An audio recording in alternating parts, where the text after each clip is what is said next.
Halo semuanya, selamat datang di kelas Tantu.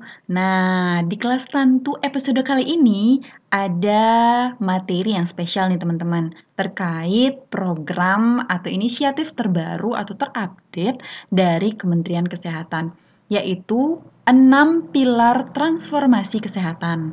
Gimana teman-teman udah pada tahu nggak nih tentang 6 pilar transformasi kesehatan ini?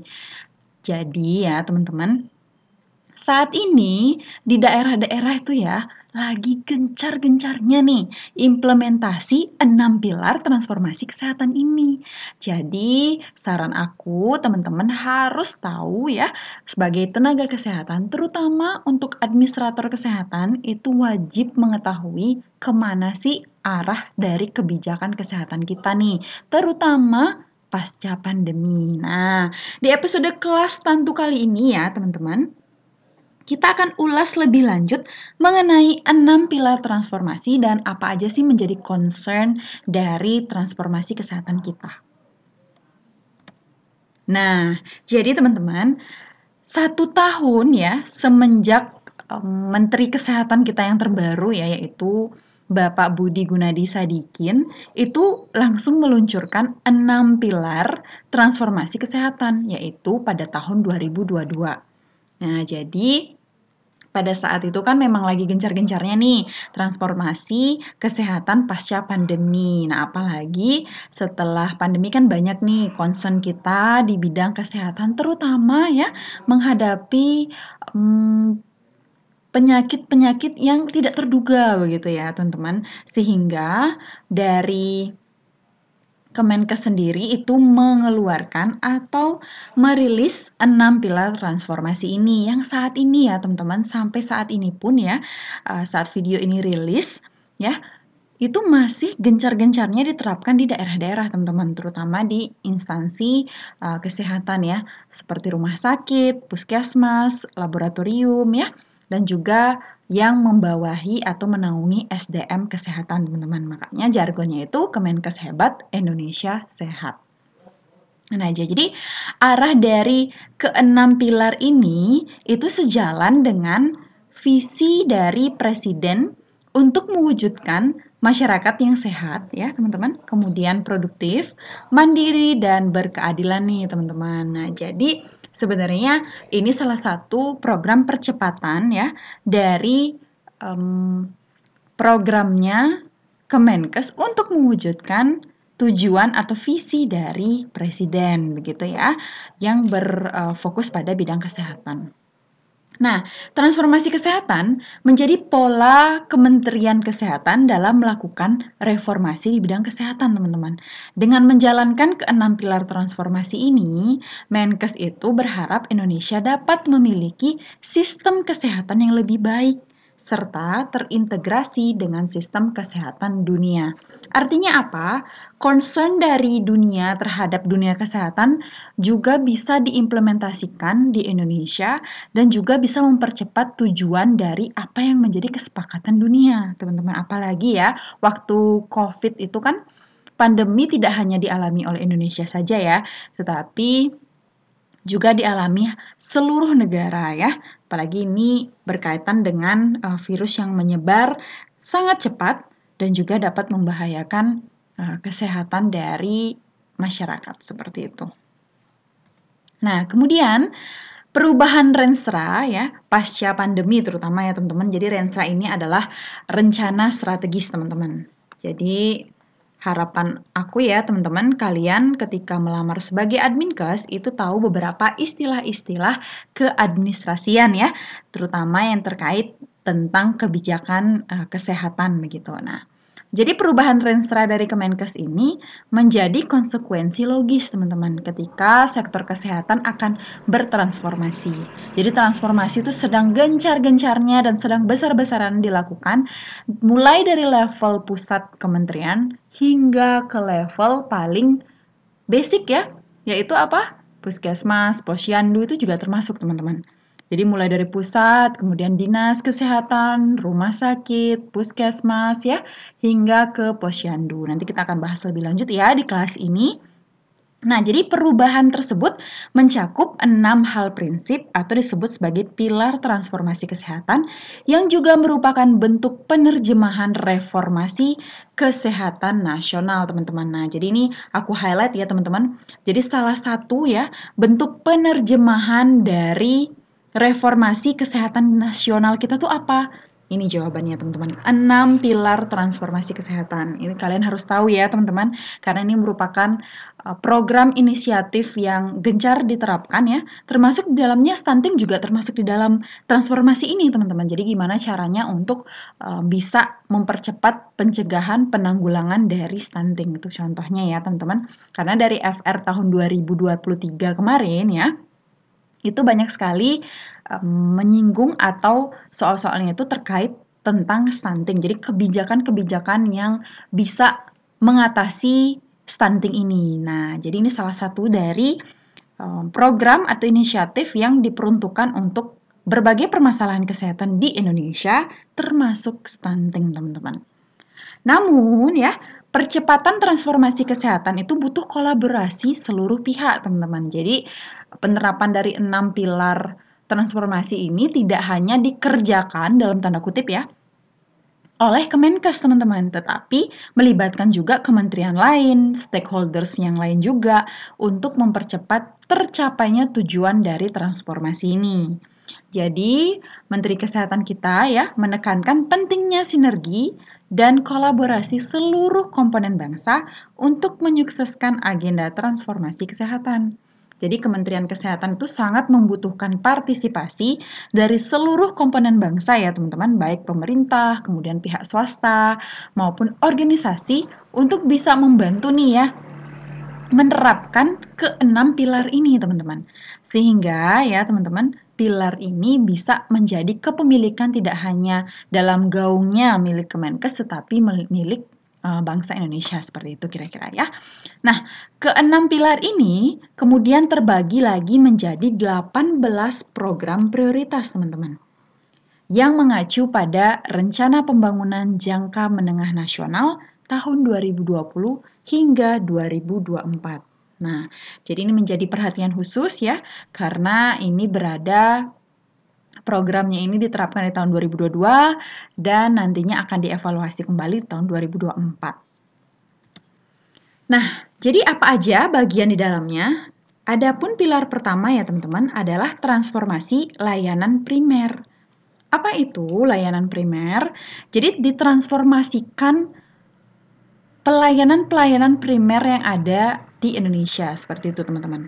Jadi pilar ini memberikan perhatian pada jejaring layanan primer yang terdiri dari apa saja? Ada puskesmas, kemudian posyandu prima, posyandu, dan laboratorium kesehatan masyarakat. Perhatian lainnya ialah pada upaya promosi kesehatan, teman-teman.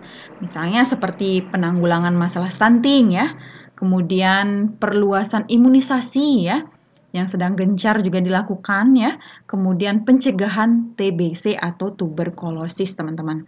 Jadi inilah menjadi concern dari pilar pertama, teman-teman. Jadi ini adalah pilar pertama ya, yang menjadi concernnya itu adalah layanan primer. Jadi ingat ya, layanan primer itu terdiri dari apa saja?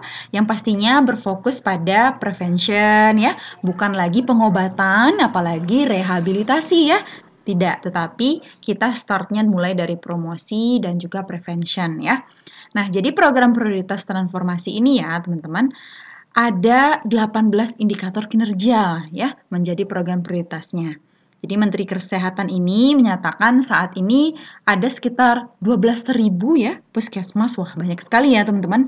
Jadi ini tuh 12.000 dari puskesmas ini ditunjang 300 ribuan posyandu, teman-teman. Wah, bayangkan ada 300 ribuan posyandu yang tersebar di seluruh Indonesia nih, teman-teman. Jadi posyandu ini juga akan dibuat lebih fokus ya teman-teman. Jadi aku highlight di sini ya.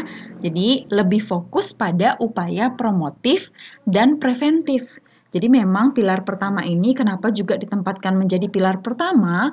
Karena fokusnya benar-benar di bagian atau hal-hal yang sifatnya primer, teman-teman. Jadi benar-benar start paling pencegahan, promosi seperti itu.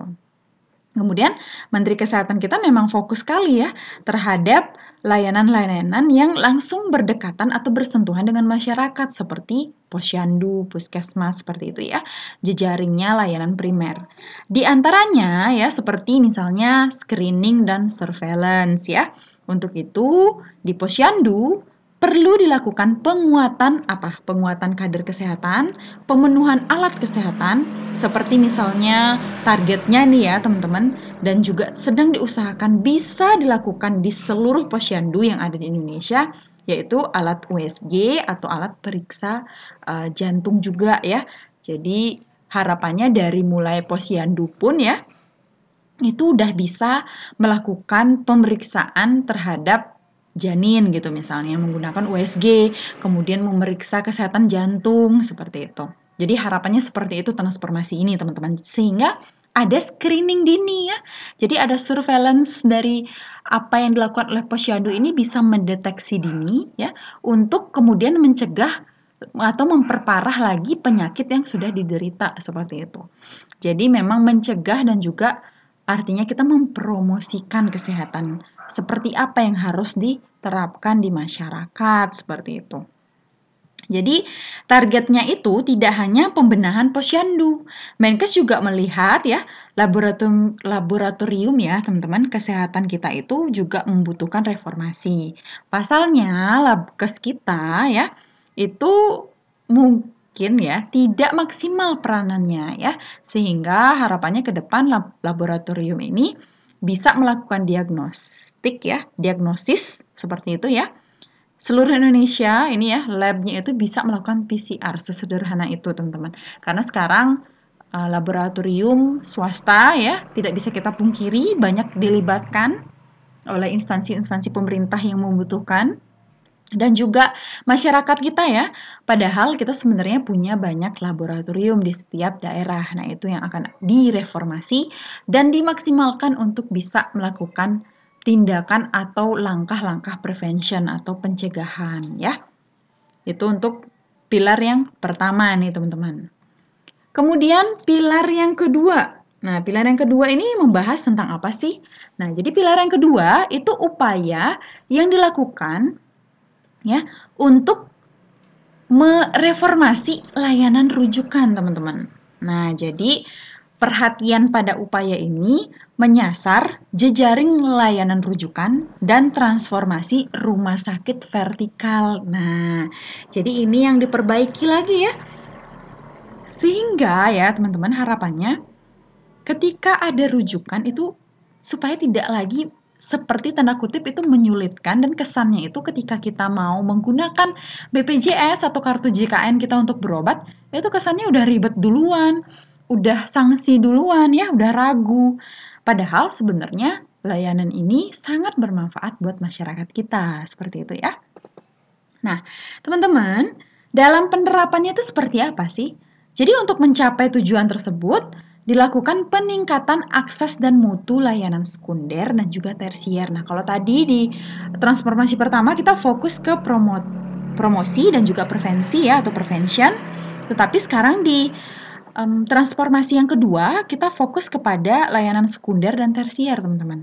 Jadi upaya itu digelar dengan membangun rumah sakit di kawasan timur Indonesia, ya ini salah satu langkahnya.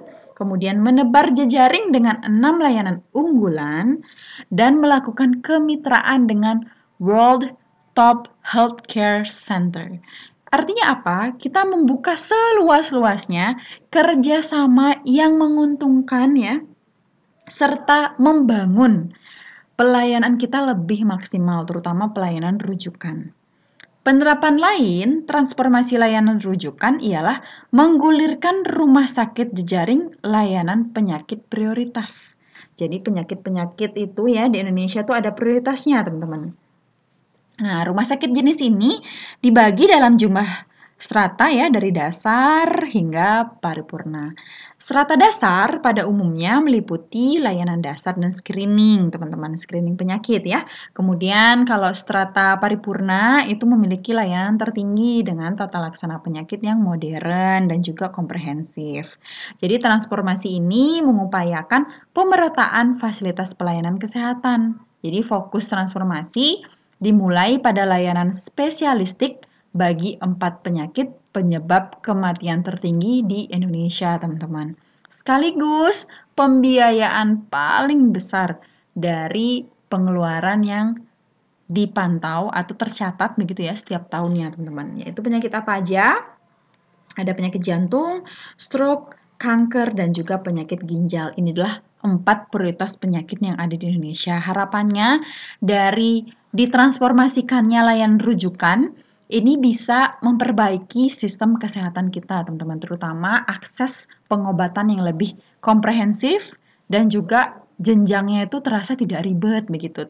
Kira-kira ya, teman-teman. Gimana? Ada bayangan perbedaan pilar pertama dan juga pilar kedua sangat clear ya teman-teman. Jadi kita lanjut nih sekarang ke pilar yang ketiga. Nah, kalau yang ketiga ini, pilarnya itu ya teman-teman, transformasi yang berfokus pada apa? Pada sistem ketahanan kesehatan. Nah, ini apa sih maksudnya? Nah, kalau di Inggris kan ya, itu health security. Nah, jadi security dari kesehatan kita ini sedang banyak sekali dibahas ya teman-teman. Terutama bagaimana kita bisa memperkuat pondasi kita ya untuk dapat mandiri memberikan akses kesehatan kepada masyarakat. Nah, kalau misalnya kalian sempat dengar ya teman-teman, mungkin menyaksikan juga bagaimana banyak masyarakat kita berbondong-bondong berobat ke Singapura, ke Malaysia, ke Australia misalnya, atau ke negara-negara lain, di mana mereka menganggap bahwa berobat di sana lebih terjamin atau lebih secure begitu ya. Padahal kita punya loh sebenarnya tenaga kesehatan yang tidak jauh berbeda kompetensinya ya dan kompeten begitu ya teman-teman. Cuman memang butuh ditransformasi. Nah, makanya sekarang ada transformasi besar-besaran ya kita rasakan di tenaga kesehatan bagaimana Bapak Menteri kita berusaha untuk ikut ya, benar-benar terjun mendengarkan keluh kesah dari para nakes untuk bisa memperbaiki sistem tatanan dari ketahanan kesehatan kita. Jadi, salah satu contohnya itu adalah teman-teman ya, pilar ini. Nah, upaya yang dilakukan tuh apa dalam sistem ketahanan kesehatan, teman-teman? Jadi, kemandirian industri farmasi dan alat kesehatan dalam negeri, serta tenaga kesehatan cadangan. Artinya ya teman-teman, kalau dulu itu banyak sekali ya obat-obatan yang lebih disukai itu kalau misalnya ada label import gitu misalnya, import dari negara mana gitu lebih terpercaya atau apa gitu ya. Nah, sekarang itu dibatasi teman-teman. Jadi sekarang ada regulasi ya yang aku ikutin di rumah sakit itu kita diwajibkan untuk membeli atau mengadakan barang-barang atau produk dalam negeri teman-teman. Termasuk berbelanja, dalam tanda kutip kita belanja pengadaan dari alat kesehatan dan juga obat-obatan itu berasal dari industri dalam negeri. Jadi transformasi sistem kesehatan kita ini berfokus mewujudkan masyarakat yang sehat, mandiri, dan juga produktif. Jadi Kementerian Kesehatan ingin memastikan minimal 50% loh teman-teman, 50% produksi obat, vaksin, dan juga alat kesehatan dari hulu ya, mulai dari Kemenkes ke hilir itu ya, di daerah-daerah, dari mulai produksi ya, sampai ke packingan dipasarkan itu ya, itu kalau bisa diproduksinya di dalam negeri teman-teman. Jadi istilahnya dari bahan mentahan sampai bahan jadi siap pakai, itu kalau bisa ya, itu kita gunakan produk yang diproduksi benar-benar di dalam negeri. Jadi pemerintah akan memberikan prioritas teman-teman bagi produk obat vaksin dan juga alat kesehatan yang diproduksi oleh produsen dalam negeri. Tujuannya apa? Agar Indonesia memiliki kesiapsiagaan menghadapi krisis kesehatan, teman-teman.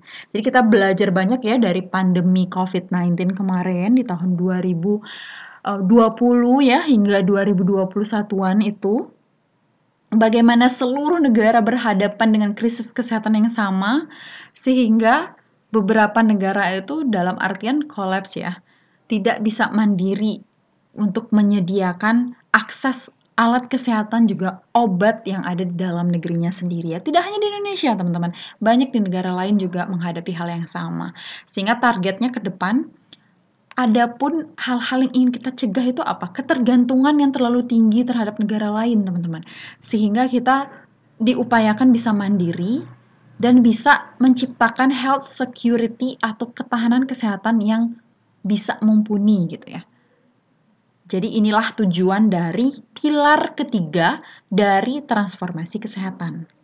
Nah, udah nyampe di setengah perjalanan nih teman-teman. Gimana nih? Udah ada bayangan kira-kira pilar transformasi kita seperti apa?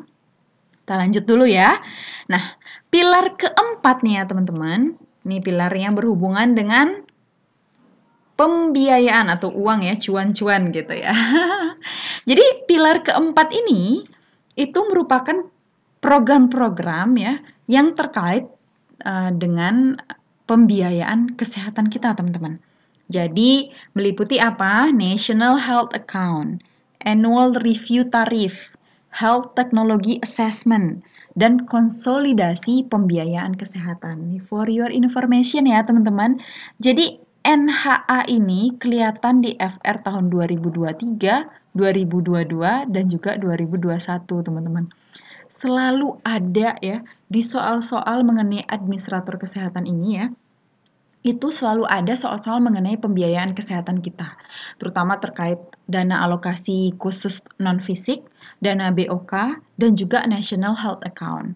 Jadi memang ini menjadi concern di mana seorang administrator kesehatan memang diharapkan mampu ya memahami mengenai bagaimana sih arah pembiayaan kesehatan kita secara nasional hingga pemanfaatan di level paling dasar yaitu puskesmas ya yang sering disebut sebagai bantuan operasional kesehatan atau BOK. Nah, kemudian kita lanjut ya. Transformasi ini ya teman-teman bertujuan untuk apa? Memastikan pembiayaan kesehatan itu tersedia ya, cukup, berkesinambungan, teralokasi secara adil. Nah, jadi teman-teman, transformasi juga mendorong pembelanjaan secara efektif dan efisien untuk mencegah penyakit. Selain itu, untuk menyediakan layanan kesehatan yang terjangkau, teman-teman. Nah, jadi di sini diatur semua nih di pilar 4 ini. Jadi upaya itu dilakukan dengan menetapkan 4 program prioritas ya, teman-teman. Jadi yang tadi aku singgung di awal ya. Pertama ya, ingat ya, ada program-program prioritasnya kalau di pilar-pilar ini, teman-teman. Jadi ada National Health Account, ada Health Technology Assessment, kemudian ada konsolidasi pembiayaan kesehatan, serta Annual Review Tarif. Nah, jadi inilah 4 program prioritas yang ada di pilar keempat, di mana ini lebih mendalam ya, membahas mengenai sistem pembiayaan kesehatan kita, teman-teman. Nah, kemudian pilar kelima ya teman-teman, ini yang sedang gencar-gencarnya dilakukan, dibenahi, ditransformasikan ya, yaitu pilar mengenai transformasi sumber daya manusia kesehatan, teman-teman. Jadi Kementerian Kesehatan memprogramkan peningkatan jumlah tenaga kesehatan, pemerataan tenaga kesehatan, dan juga peningkatan mutu tenaga kesehatan. Makanya teman-teman ya, kalau misalnya kalian tahu yang paling mencolok adalah isu Kisruh mendatangkan para dokter asing di Indonesia. Pasti ya, setiap kebijakan ada pro dan kontranya, ada yang setuju, ada yang tidak setuju, kemudian ada yang menyambut secara excited begitu ya, sangat menyambut baik dengan kehadiran para dokter asing akan memberikan membagi ilmu ya, kompetensinya, dan juga sebagai rekan kita untuk bisa lebih memberikan pelayanan kesehatan yang maksimal gitu. Karena memang kita harus akui bahwa di Indonesia ini kita kekurangan dokter dengan jumlah penduduk lebih dari 250 atau sekian juta begitu ya teman-teman. Jadi memang ya alasan kenapa dokter itu bisa buka praktek di 3 tempat kan karena pertimbangan kekurangannya rasio dokter dengan jumlah penduduk begitu ya teman-teman. Itu pernyataan langsung dari hasil analisa Kemenkes sendiri seperti itu. Nah, jadi yang kemudian menjadi concern dari SDM ini apalagi? Beasiswa ya yang diberikan oleh para dokter umum menempuh spesialistik agar dapat memenuhi tenaga spesialis di Indonesia yang masih sangat kurang sekali teman-teman. Terutama di daerah-daerah 3T teman-teman, daerah-daerah terpencil ya, pinggiran, kemudian pesisir, terutama di wilayah timur ya, paling timur Indonesia itu sangat kekurangan sekali jumlah dari dokter spesialisnya teman-teman. Nah, di dalam pilar kelima ini ya, ada 7 indikator kinerja yang menjadi program prioritas dari Kementerian Kesehatan, teman-teman. Apa aja itu? Pertama, persentase ya. Jadi persentase RSUD Kabupaten Kota memiliki 4 dokter spesialis dasar dan 3 dokter spesialis lainnya. Target yang dipatok sebesar 80% dan tercapai 73,8% teman-teman. Kemudian persentase puskesmas dengan dokter ya, ini artinya dokter umum ya atau dokter keluarga ya, dengan target 100% dan tercapainya 96,01%. Inilah capaian di tahun 2023 ya teman-teman. Yang terakhir ya, ini aku dapatkan di buku capaian ya kinerja tahunan dari Kemenkes teman-teman. Nah, kemudian ada persentase puskesmas dengan 9 jenis tenaga kesehatan sesuai standar, dipatok targetnya 65%, ternyata tercapainya masih kurang teman-teman. Nah, kemudian jumlah SDM kesehatan yang ditingkatkan kompetensinya untuk mendukung sistem kesehatan kita ya, ketahanan kesehatan kita tuh kan targetnya 18 ribuan nih teman-teman, ternyata tercapai 20 ribuan. Nah, ini mantap teman-teman. Ini tercapai, kita kasih bunga-bunga nih. Kalau yang lainnya belum ya teman-teman, makanya ini akan gencar dilakukan dan harapannya di tahun 2024 itu bisa melebihi target yang ditetapkan. Karena 6 pilar transformasi ini kan bagian dari RPJMN ya 2020 sampai 2024. Jadi harapannya di tahun 2024 itu bisa tercapai melebihi target yang ditetapkan. Nah, kemudian ada jumlah SDM kesehatan yang ditingkatkan kompetensinya sesuai dengan 9 penyakit prioritas.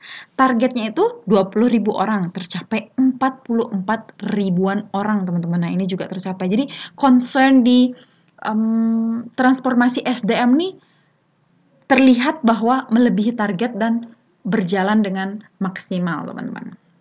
Kemudian yang keenam, penempatan tenaga kesehatan secara tim dari targetnya 1000-an, ternyata baru tercapai 700-an. Ini lagi dikit aja ya, mudah-mudahan bisa tercapai melebihi target di akhir tahun 2024 nanti.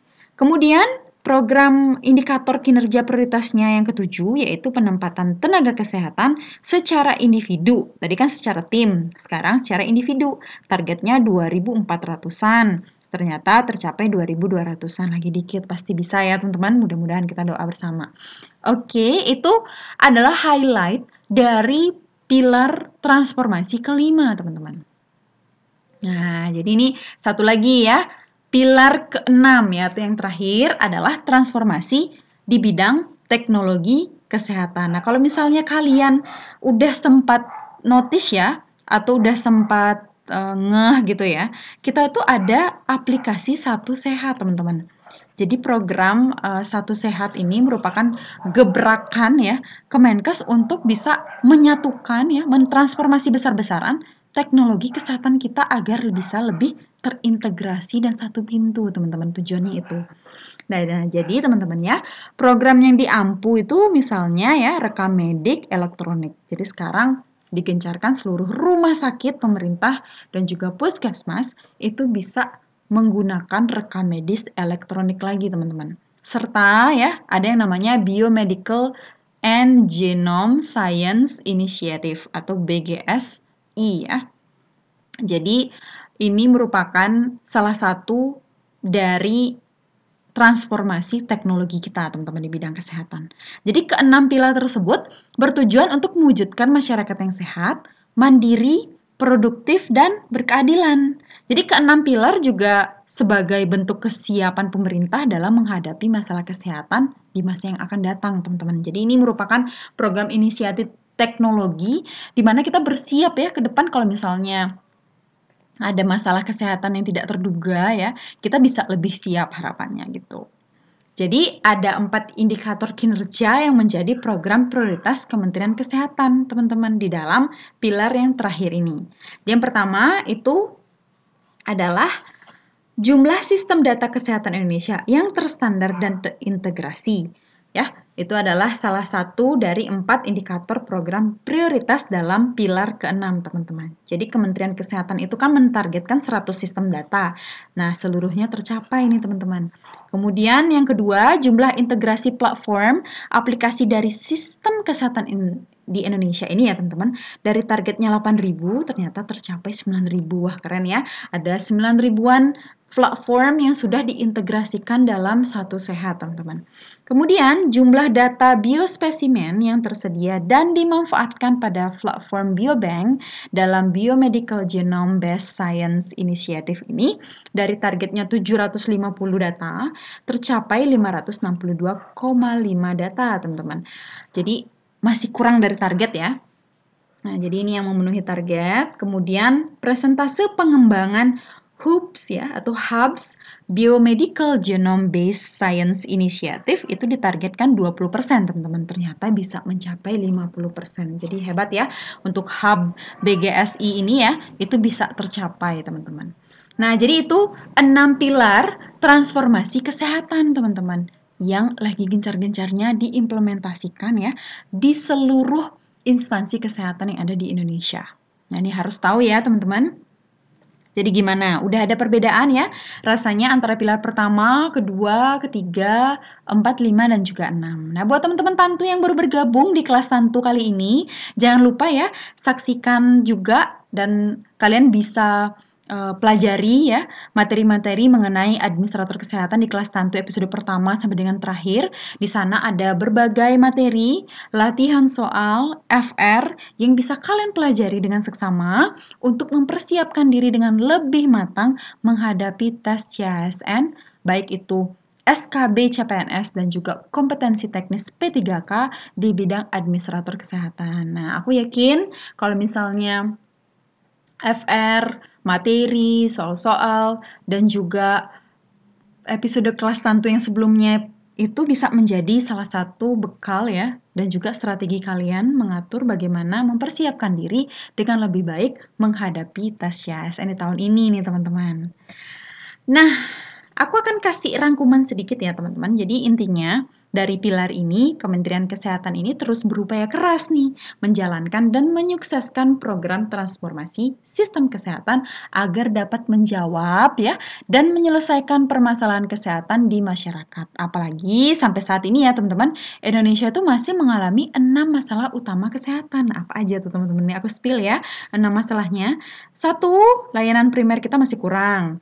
Rujukan kita ya kapasitasnya masih kurang, bahkan masih berbelit-belit. Kemudian ketahanan kesehatan kita masih lemah ya. Kemudian pembiayaan kesehatan kita belum efektif, SDM-nya juga masih kurang dan tidak merata ya. Kemudian minimnya integrasi teknologi kesehatan dan juga regulasi inovasi di bidang bio atau bioteknologi. Sehingga ya, teman-teman, 6 masalah ini masing-masing ya sama Pak Menkes kita ini memiliki solusi spesifiknya di mana dituangkan dalam 6 pilar transformasi, teman-teman. Jadi, di sini sudah terlihat ya kenapa ada 6 pilar, karena ada 6 masalah utama kesehatan yang ingin diatasi, teman-teman.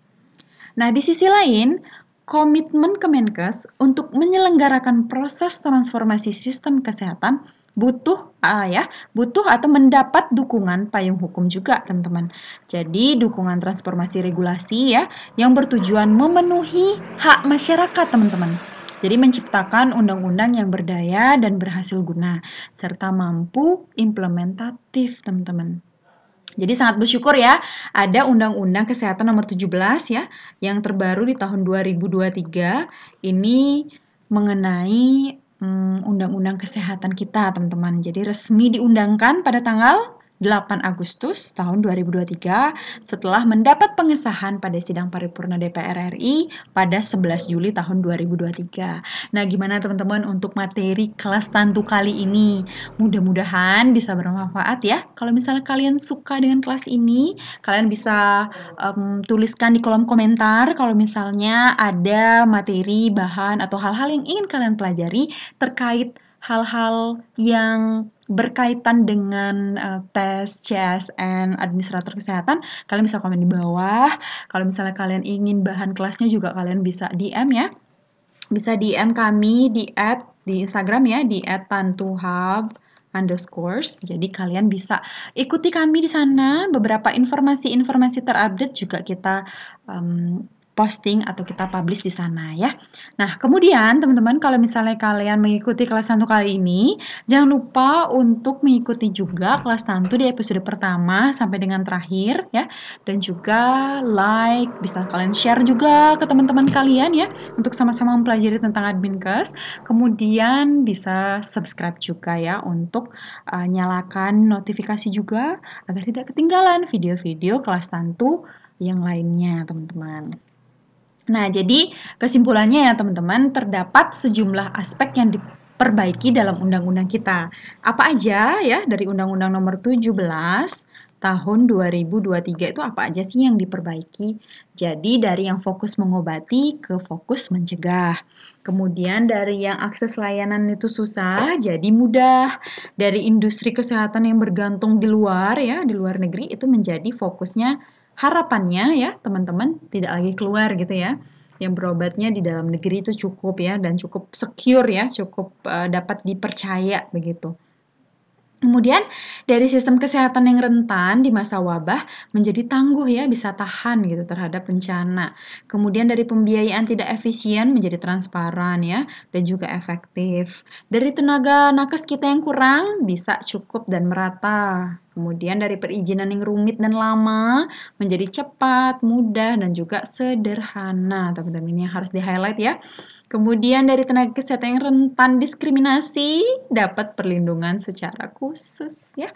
Kemudian dari sistem informasi yang terfragmentasi menjadi terintegrasi terutama ya sistem informasi kesehatan kita yang sudah satu pintu ya dalam platform Satu Sehat. Kemudian dari teknologi kesehatan yang tertinggal menjadi terdepan. Jadi Menteri Kesehatan kita ya mengatakan pengesahan Undang-Undang Kesehatan menjadi awal yang baru teman-teman untuk membangun sistem kesehatan yang lebih tangguh. Tidak terkecuali di daerah terpencil, tertinggal, di perbatasan, maupun kepulauan. Jadi Kemenkes ini berharap dengan dukungan undang-undang yang kooperatif dan dapat mendukung pencapaian tujuan 6 pilar transformasi kesehatan ini, yakni mewujudkan masyarakat yang sehat, mandiri, produktif, dan berkeadilan, sekaligus sebagai bentuk kesiapan dan ketahanan seluruh bangsa dalam menghadapi masalah atau krisis kesehatan di masa yang akan datang, teman-teman. Nah, jadi itulah kelas kita pada sesi kali ini ya, teman-teman. Jadi ini beberapa informasi ya tentang maskot dari 6 pilar transformasi kita. Jadi maskot transformasi ini diadaptasi dari lambang Pancasila ya yang berwujud burung Garuda. Kemudian bulu pada maskot transformasi kesehatan juga berjumlah 6 bulu, terletak di bagian kanan 3, kiri juga 3. Kemudian 6 bulu ini melambangkan 6 pilar transformasi kita, teman-teman. Kemudian maskot ini ya, teman-teman, burung sakti elang Raja Wali ini menggunakan bidang warna biru turquoise, teman-teman. Dan diadaptasi dari warna logo dari Kemenkes itu sendiri ya, yang melambangkan penerapan paradigma sehat, penguatan pelayanan kesehatan, dan jaminan kesehatan nasional. Kalau warna emasnya itu bersumber dari Garuda Pancasila kita ya teman-teman yang melambangkan keagungan. Nah, warna merahnya sendiri itu melambangkan keberanian dan semangat dalam menyampaikan pesan-pesan 6 pilar transformasi. Keren ya untuk maskotnya. Nah, ini juga kalau bisa tidak luput dari perhatian juga ya teman-teman, karena ini merupakan 6 pilar transformasi kita, apalagi dari pengalaman tahun-tahun sebelumnya tentang logo pun ya teman-teman, logo Kementerian Kesehatan pun itu kelihatan pada soal-soal Adminkes. Jadi kalau misalnya kalian bersiap untuk tes CSN, itu kalau bisa hal-hal sederhana seperti ini bisa kalian ketahui, karena memang ini kan program nasional kita, jadi inisiatif dan juga update dari apa yang dikerjakan ya oleh Kementerian Kesehatan kita harus tahu ya, harus paham. Nah, ini kira-kira teman-teman ya gambarnya untuk 6 pilar ya, maskot kita. Nah, ini beberapa testimoni dari teman Tantu kita yang mengikuti kelas Tantu di tahun 2023. Kalau misalnya kalian tertarik untuk mengikuti kelas Tantu berjejaring dengan sesama pejuang administrator kesehatan ya untuk mengikuti tes CSN di tahun ini, kalian bisa menghubungi kami ya teman-teman di Instagram ya lewat tantuhub underscores.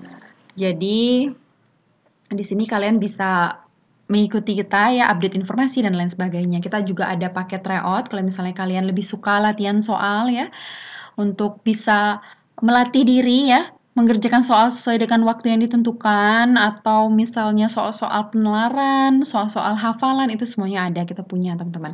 Nah, dan juga paket bimbelnya teman-teman ya. Kalau misalnya kalian tertarik untuk bergabung, jangan ragu untuk hubungin kami lebih lanjut ya. Oke, mungkin segitu dulu teman-teman ya. Untuk kelas Tantu kali ini mudah-mudahan bermanfaat dan menjadi bekal teman-teman sama-sama untuk bisa dapat NIP nih sebagai sesama pejuang NIP ya, khususnya untuk para pejuang NIP Administrator Kesehatan, jangan menyerah, terus berusaha dan persiapkan diri dengan lebih maksimal. Oke, segitu dulu. Sampai jumpa di kelas Tantu selanjutnya.